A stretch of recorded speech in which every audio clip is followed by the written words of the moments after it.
But hi guys, and this is Savage TV, and you know me from videos like I'm Not Zizarin or Hypox.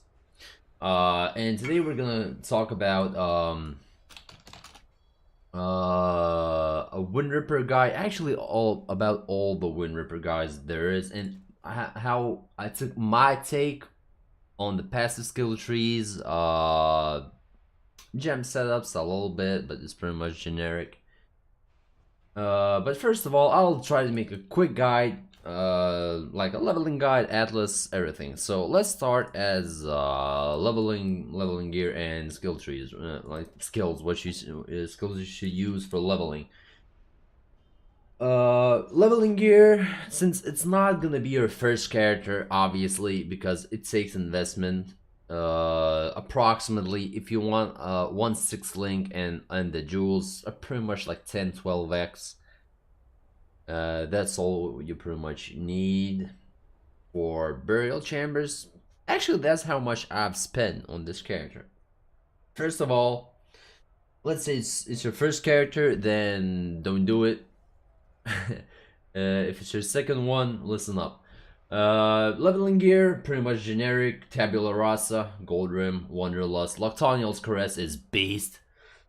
Get 2 Elrion's power rings. From my knowledge, which is not vast, but from my knowledge, only power rings don't have level restrictions when they have only minus of soul mana skills on their rings, right?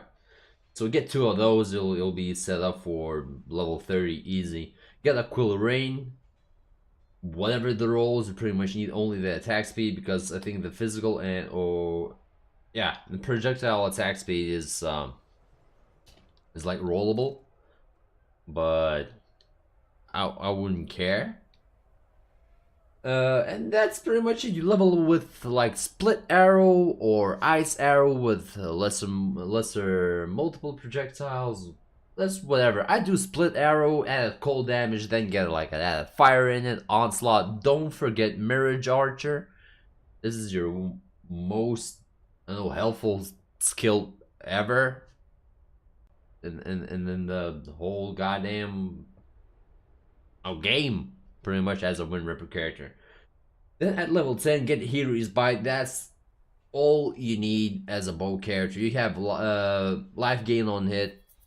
That's a little bit of life leech at lower levels. Attack speed, obviously. Well, with Quill Rain, you wouldn't need attack speed, but hey, more attack speed is good. You'll get cold damage to attacks. And obviously more life gain on hit and a lot of stats you'll need for gem leveling. So that's a beast quiver. Obviously a reward just for projectile speed, movement speed. That's pretty much it. If you want to go expensive on the leveling gear, get, instead of these boots, instead of Wanderlust, get 7 League Step, which is a Perandus League type boots with 50 movement speed, I believe, but that's it. But for leveling, it's beats, yeah. Always get like 3 or actually, yeah, 3 flasks like that. Quicksilver of Adrenaline. It will help you a lot. It's pretty much, you have boots in a flask.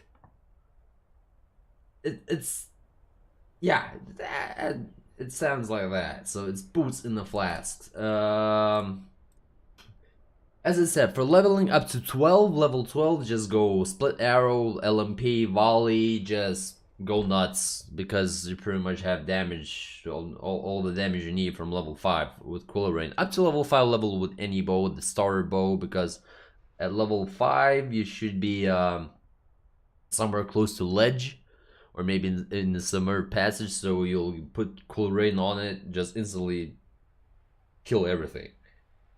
From level 12, just go Rain of Arrows. Make sure you get Vaal Rain of Arrows, because I'm actually using right now. I'm farming tier 8 burials and its base. I'll tell you about it a little later. And that's pretty much it. Go add cold, ice bite, whatever. GMP, just go nuts.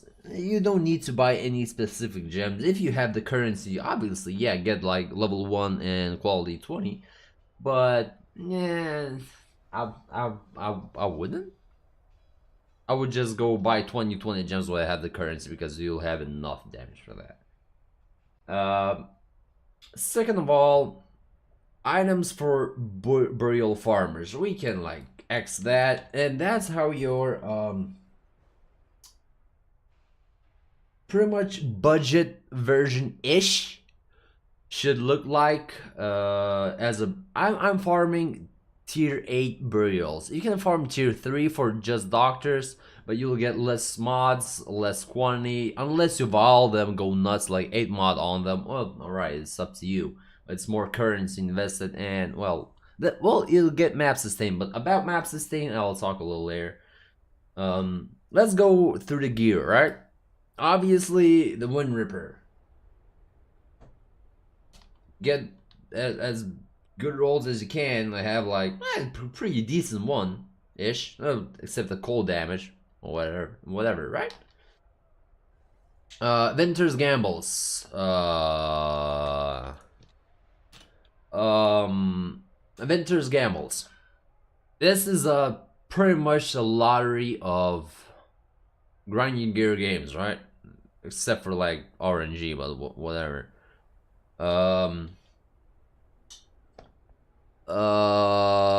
I suggest you get like something like this. Don't mind the rarity. The rarity is just a minor, a really minor plus. Get quantity above 7, good-ish resistances, and maximum life, whatever. Actually, I don't care about maximum life, but somehow I've divined those myself, so I got those. Second of all, Queen of the Forest. One of those has to be a 6 link if you want to do tier 8s, obviously. For tier 3s, you can manage with 2 5 links. Actually, with only 1 5 link. Because I never do the boss of the map. I only do the trash, that's it. Portal out, new map, let's go. So if you're doing the boss, you can set up a barrage gem setup or whatever. I'll talk about that a little later, just after I've gone through all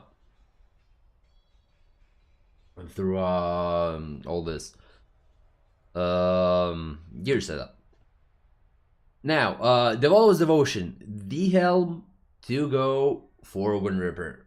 Not Rat's Nest, not Star Conja, not the Heretic's Veil or whatnot. The Tornado Shot is Devoto's Devotion. The enchant, I actually accidentally got it. Oh well, I'm lucky. Well, I'm not lucky. I'm lucky-ish. It's still, it helps. But don't mind the enchant. The helm is best for Tornado Shot because increase movement speed and attack speed. All the fucking need for it, right? Yeah. Now, Amulet. There's a big debate going on in Path of Exile. You should use Bisco's mate. Bisco's collar is an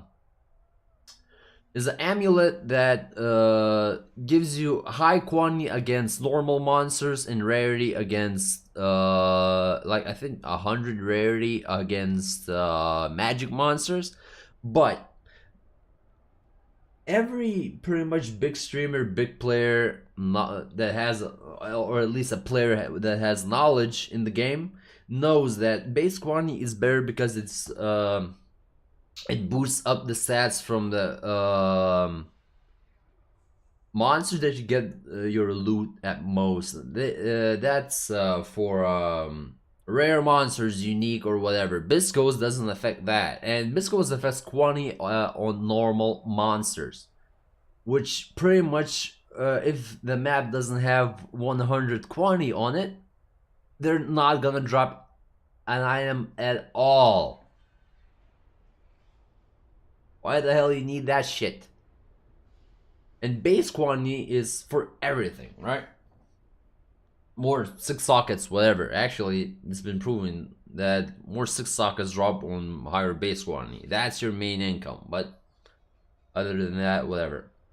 So I would go for a Shaper Amulet. Make sure it's eye level 84, I believe. No, 85. To get the increased quantity of items found, the value of 10. Other stats don't freaking matter. Get the base that you'll need intelligence on this build, so get an intelligence base ish. I got strength intelligence, but I'm pretty much good right now. I could switch for gold amulet. It has rarity on it. It's not much, not very helpful, but whatever. I did this myself. I think I've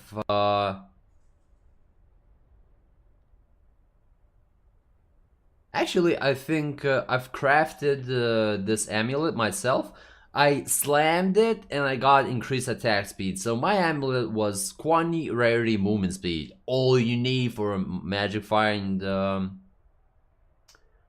Windripper, right? That's pretty much it for the amulet. Now, Victory Quill. This is my quiver. +1 arrow, that's all you need for budget. You can get 1 arrow for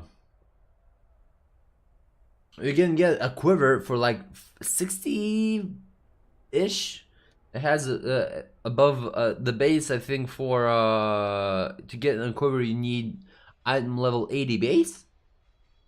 Just alteration orb, augment, and go. Unless when you get the bow attacks fire an additional arrow, just go with it. Whatever the rolls, put it on, you're good. Ventors, it's talked about. Sedemas, you try to get 16 quantity ones. They're not that expensive. This might can be expensive a little bit. Actually, I'm a dumbass, and here I have a 20 quantity ones with fire damage. Oh my lord. It's attacking cat speed, whatever. But I don't give a damn. Obviously, I have those boosts for like a week now, but I'm not using those. Whatever. So you should get like 19 quantity ones. 20 quantity ones go for like, I don't know, 40, 50 chaos. These ones go for 20, 30. At the moment, I'm talking 30 day into the league. So I don't know. Take it with a grain of salt. Bisco's Leash starting starting belt. Best one, quantity, resist, strength, plus you'll need it a little bit, but I don't know for what. I think it's for those or whatnot. And that's pretty much it. Yeah, Flask setup. I'll talk about Flasks later, because I have an issue with some builds that, oh my god. Right, skill tree. That's how my skill tree looks. When you have from level 1 to so let me get through this quick. I want to make this video as quick as I can. You just go to the life evasion nodes here, go to finesse, ballistic mastery from like level 1 to 12, whatever. Get aspect of the eagle just for damage, movement speed, whatever. And then I would like to go here up to primeval force. Get the bottom of it, because the top of it gives only elemental damage with attacks. It's and the bottom spot, bottom place or pathing, it gives you in total 4 less increased elemental damage with attacks, but you get chance to free shock and ignite. That's where your Shatter comes in with Herald of Ice, so it buffs that up. I would highly recommend going the bottom pathing. Get lethality, herbalism here. Go get this, the whole cluster: survivalist, heart seeker, frenzy charge node, and herbalism, to get your inspired learning jewel in. This jewel is pretty much a mini headhunter. You kill one mob when actually, well, let's get from the start. When the range of the jewel reaches all the 4 big nodes on the tree, it activates and it gives you 1 modifier of the monster you kill for 20 seconds. So it's pretty much a mini headhunter. So it's always good. You get buffs while you kill, right? Just go up to acrobatics, jewel socket layer. Actually, for starting builds, if you don't have Lionized Fall yet, don't even go here. You don't need this. For now, when you have it, you can respec it from whatever. Just go up here, get the second jewel socket node. But if you get 2 inspired learnings, obviously you should get a Lionized Fall before doing this build. But get this jewel socket, power charges, life again, frenzy charges, all you need. Then go nullification. It's life elemental resistances again, because resistances, they're gonna be shit. Really shit. With other setups, is gonna be a vast amount of shit. Oh, 1 second. And then put your second inspire learning here. Second, what savage? Yeah, second. That's what, yeah, second. I use 2 inspire learning jewels. Why? You get 2 buffs from 1 monster.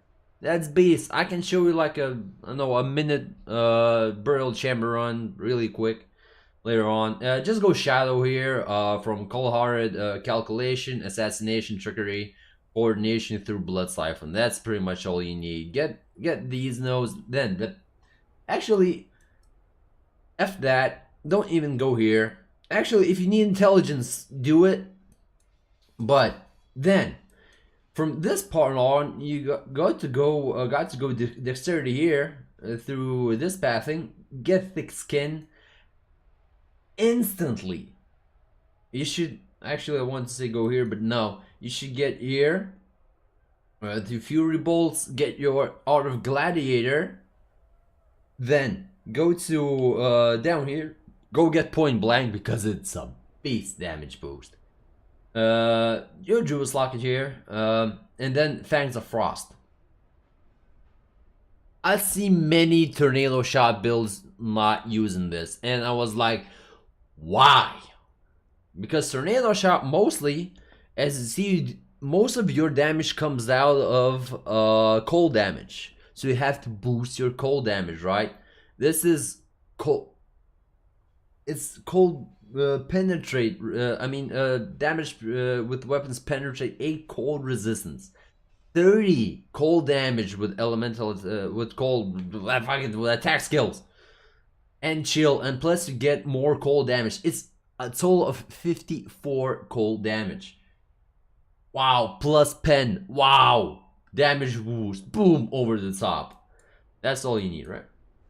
Then, just then go for I went this node for resistances and a little bit of evasion. When you have cap resistances, you don't need to take that. You can get I don't know, whatever you want. Just take your own way on the tree, right? Just, I don't know, get more life nodes, whatever. If you feel squishy, get a. I don't take Vowel Pact. Why? Because I don't need it. I'm a squishy character. I leech enough for myself, so I don't take it. I don't give a damn. I don't take face acrobatics because it's a bossing thing. I always take, if you're like a uber elder tornado shot damage dealer boss killer, yeah, face acrobatics are good. Other than that, F it. Yeah, and that's pretty much it. And I want to talk about since I started with Vile Pact, and then people would go like, but Savage, what about Life and Mana Leech? You don't have any freaking Mana Leech nodes. Oh, you heathen. Alright. Like, at some point on, you'll need your Mana Leech, obviously, right? So, that where the Lionized Fall Jewel comes in. Take note. You need to take these claw, nodes up to Soul Raker, right? And as you see, Soul Raker gives physical damage leech as life and as mana. And it's a fucking bow bill, you nincompoop. I know, but there where Lionized Fall comes in. You put it here, and stats becomes not claws but bows. And physical attack damage leech, not with claws. I think, boom. Ah, it's still the same, yeah. So, you pretty much, yeah, get your leech out of that.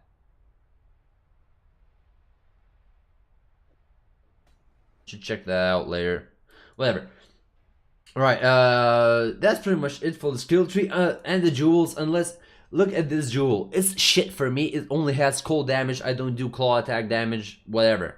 But I only keep this jewel for corrupted blood implicit.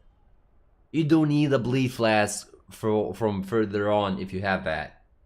So keep that in mind. Do it on your wrist. You can run a divine flask or whatever. Instant divine flask with bleeding. It's the same. But while you have that, you don't have to worry about corrupted blood at all. So you can put an anti-freeze flask and go ham on it, right? I'll talk about flask later. So now, Ascendancy. Oh, by the way, sorry, back, rewind. You can put a third Inspired Learning Jewel here, but it's gonna be a mess. Mana may be useful to your Endurance Charge, not. But you can put it here, get the third jewel in. If you're doing tier 3 burials and you have enough damage, you could do that. You could really do that. Get more buffs, more speed clear, so it's up to you. I don't know, go nuts. Now, Ascendancy, easy Ascendancy. First of all, you get the Deadeye, obviously. That's how I go. Actually, every person likes to go Gathering Winds first. Actually, I know their take on it because it's more movement speed, more get faster to maps, whatever. But I go for clear speed and a little, I don't know, I call it safety because you're gonna shoot, you're pretty much gonna shoot off screen a lot of monsters, right?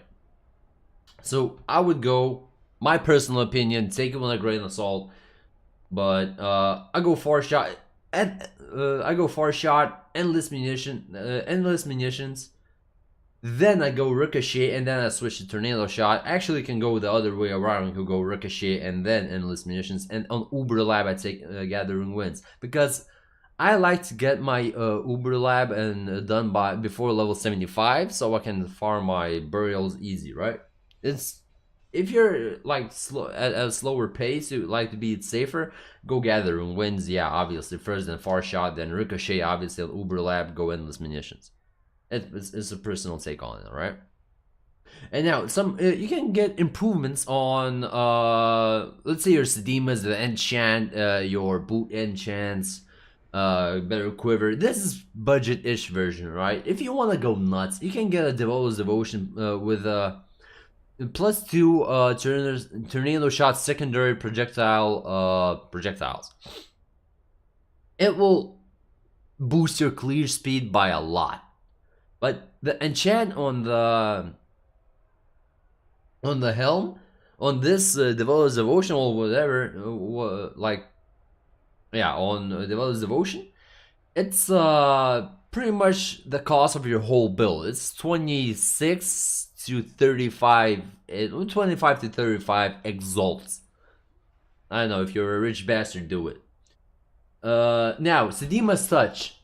I saw people debating in some streams, why don't you have Sedema's Touch with elemental weakness? I said, why? I only have one curse, and that's for Assassin's Mark, right? I need the crit. Elemental, yeah, it's a big boost, but no. It's not for, unless you have a good quantity amulets with +1 curse, yeah, go elemental on hit. The other useful, like implicit, it should be +1 frenzy charges. You can do +1 frenzy charges. It's faster, more attack speed, more movement speed, everything. It's completely obvious. Boots, get attack speed if you killed recently. If you want to get lightning, the best in slot, I would say cold damage to attacks. Or lightning damage to attacks, anything damage to attacks, right? You can get that in Uber Lab, whatever lab. I think that one is Merc Lab. Whatever. Now quiver. You can get Rigwald Squills. That quiver is best in slot for tornado shot characters, but it's expensive as well. It's like 7 to 8 exalts, I think, right now at the, as I said, 32nd or 3rd day in the league. So do it your own risk. I'm good with this one, and I'm not gonna even change it. I don't need that. If I need damage, maybe, yeah, I'm thinking of it if I have like a currency overflow. But other than that, yeah. Just get Rigwalls and that's it. If you want to go nuts on quantity, you should get Pariahs. Pariahs are rings with unset rings that if they are corrupted and have a white socket, they give you 15 15 quantity each. But they don't give resistances, I believe. So you might be lacking on resistances by a lot, because Venters are pretty much the resistance rings. So do it at your own risk. If you see that you can survive, go nuts. But they are like 5 to 6 exalts each. minor thing there. That's pretty much it, I think, for quantity. So let's talk about flasks. I took a divine because of the murder side jewel that I have here with the corrupted blood. I don't need bleeding. The I forgot. I think it's not a surgeon, whatever. But I don't need the anti-bleeding flask, right? So I pick up chill. So removes freeze and chill on use. So that's useful when you're opening boxes, going ham on boxes. And in Burly Chambers, Dying Sun, easy. Two additional projectiles doing a flask effect. You're gonna shoot a wall of arrows, and that wall will shoot additional arrows. It's fucking barbed wire, whatever. That's pretty much it. Try to get at least, I think, 5% reduced charges used, so you can use 2 times. You get 2-time uses of the Dying Sun. That's my personal preference. I don't give a damn about the area of effect, but apparently I have a nice one that happens. Now, Jade Flasks with evasion rating during flask effect. Take note. That's the only evasion flask you need. Everybody likes to put, instead of like Dying Sun, a Stibnite flask with evasion again. I was like, why? I'll tell you about that a little later. Diamond Flask, removed curses, because you can then run curse maps easily, because pretty much you'll have your flasks up pretty much 100% of the time.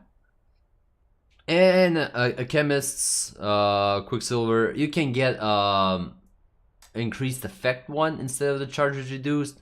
It's personal preference. I like to have more uses than the effectiveness, but I think that's a bad thing. I don't know, maybe I'll switch it. It doesn't matter. You should get the increased movement speed. And about the J Flask, pretty much you need enough evasion to proc the maximum of the Queen of the Forest Destiny Leather, right? And it gives 1% increased movement speed per 150 evasion rating up to 100. That means 450 multiplied by 100 is 45,000. And right now, I have with Grace, obviously, I'm using Grace. I have 26k. I proc my Tailwind, I got 30k. I need 15k more, right? Now let's do it all together. With Flash, boom, boom. 53k, I'm overcapped 8k. I don't need any additional flasks whatsoever anymore when it comes to evasion. You can do, instead of Dying Sun, I don't know, go nuts. Go Sulfur Flask for damage. If you don't have a Dying Sun, I don't know. Why Zoke? Maybe? For an elemental penetration, but I wouldn't do that. But it could save you the resistance if you're running Pariahs. But that's a thought, I wouldn't do that. So yeah, don't overdo your flasks. That's the main reason I saw a big issue with some builds. They don't realize it's the Queen of the Forest is capped. It's capped. from some update. So yeah, don't overdo your flasks. And last of all, we should get to Atlas.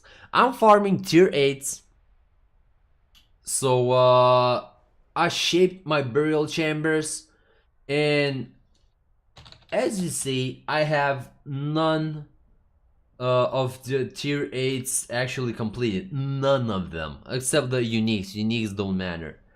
None of them. They're empty. Same as 9s. So I can't sustain my burial chamber map pool.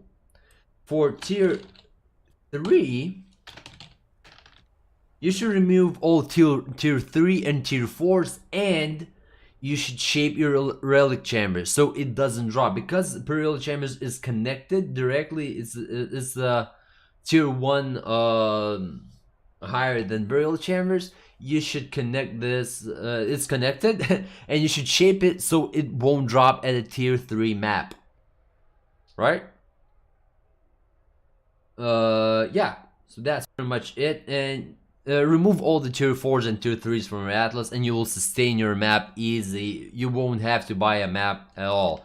I bought my maps. I actually didn't bought this league my maps, but usually I buy like 30 of them and I up sustain them. Yeah, I haven't bought one map and I'm 30. This is, I think this is one of my second character. So I still have maps. I'm running like 100 daily. I'm not lacking any of them. So that's pretty much it for the guide. If you have suggestions or I don't know, maybe your opinions of the build, leave a comment below. This is my first video ever on YouTube, so well, take it with a grain of salt. And thanks for watching. I'm Savage TV. You can catch me on Twitch by the same name. And yeah, you stay safe, exiles. I'll do more videos later on what you'll see. See ya. Out.